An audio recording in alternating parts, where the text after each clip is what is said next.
Le soir où Martin a annoncé à sa femme qu'il allait mourir, elle n'a pas crié. Elle a simplement posé sa main sur sa bouche et ses yeux se sont remplis de larmes. Mais ce n'était pas le genre de larmes qu'on verse pour quelqu'un qu'on aime. Elle l'a regardé en silence, comme on regarde une catastrophe qui vient de tomber sur sa propre vie. Puis elle a quitté la pièce sans un mot. Et quand elle est revenue, plusieurs heures plus tard, elle n'avait ni solution, ni courage, ni promesse. Seulement une valise, et une décision qui allait briser ce qui restait encore de leur mariage. Ce que Martin allait comprendre cette nuit-là, ce n'était pas seulement que sa vie était en danger. C'était qu'il avait peut-être partagé son existence avec la mauvaise personne depuis le début. Martin avait 42 ans.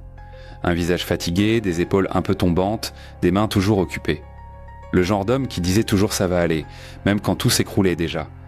Il dirigeait une petite société de maintenance et de fourniture pour bureaux en région parisienne.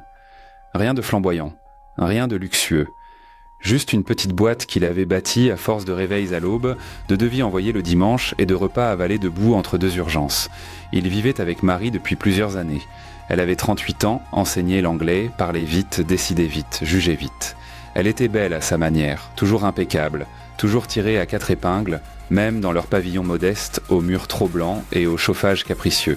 En hiver, elle portait des manteaux élégants, des bottines neuves et un parfum cher. Martin, lui, gardait les mêmes gilets bottes-ternes et les mêmes chaussures fatiguées.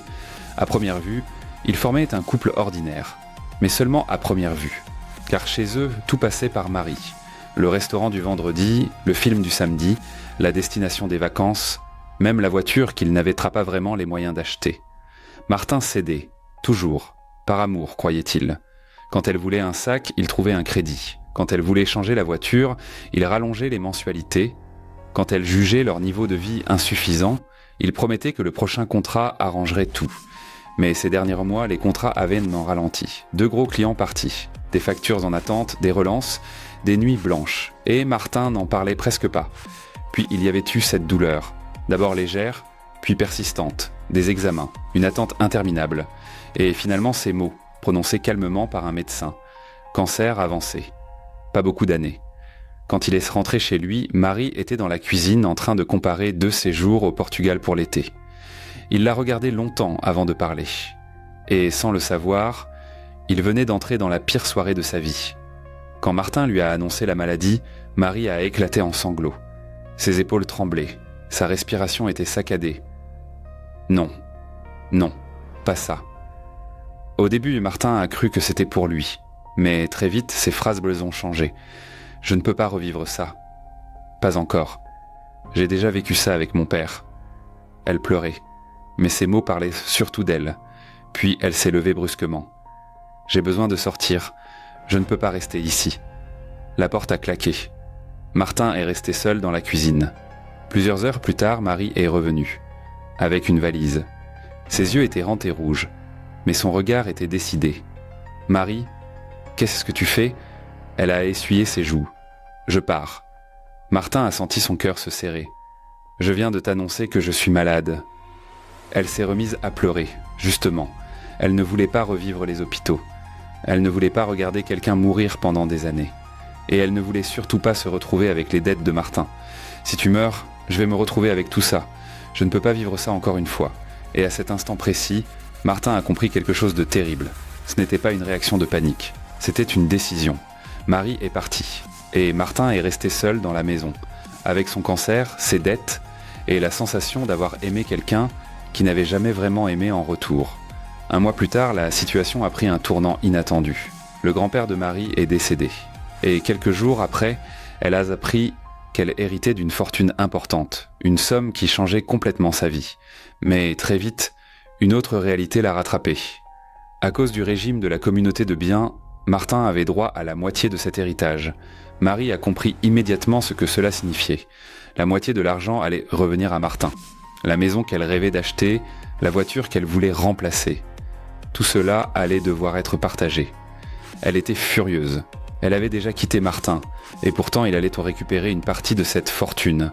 Alors elle a réfléchi, longtemps. Puis une idée s'est imposée. Martin allait mourir bientôt. Si elle annulait le divorce, tout finirait par lui revenir. Même si Martin avait des dettes, son héritage était suffisamment important pour les absorber. Alors elle est retournée le voir. Elle lui a expliqué qu'elle avait réfléchi. qu'elle ne voulait finalement pas divorcer, qu'elle voulait rester avec lui jusqu'au bout. Martin l'a regardé longtemps, fatigué, très fatigué. Puis il a simplement dit oui, le divorce a été abandonné. Mais l'état de Martin s'aggravait. Chaque jour, il se sentait plus faible, plus fragile. Et au fond de lui, il savait que la fin approchait. Alors un matin, il a pris une décision. Il a appelé un notaire et il a fait rédiger un testament. Quelques semaines plus tard, Martin est décédé. Calmement, sans bruit. Marie a pleuré devant les autres, mais au fond d'elle, elle se sentait soulagée. Tout allait enfin se dérouler comme elle l'avait prévu. Quelques jours plus tard, elle s'est rendue chez le notaire. Elle s'attendait à une formalité, une signature, et ensuite une nouvelle vie. Le notaire a ouvert le dossier, et il a prononcé une phrase qui l'a figé. Martin avait laissé un testament. Marie a senti une inquiétude monter, puis le notaire a continué. Martin avait décidé de léguer tout ce qu'il possédait à une œuvre caritative. Ses comptes, ses biens, ses économies, tout. Marie était sous le choc. Mais le notaire n'avait pas terminé. Il restait une exception. Une seule. Martin avait laissé sa société à Marie. Et soudain, tout s'est écroulé. La moitié de l'héritage de son grand-père était déjà partie. La maison qu'elle voulait acheter, perdue. La voiture qu'elle rêvait de changer, envolée. Il ne lui restait plus que la moitié de cet héritage.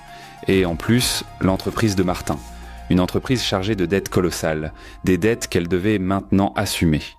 Aujourd'hui, la vie de Marie n'a plus rien de confortable. La moitié de son héritage a disparu. La maison qu'elle voulait n'existe plus. La voiture qu'elle imaginait conduire non plus.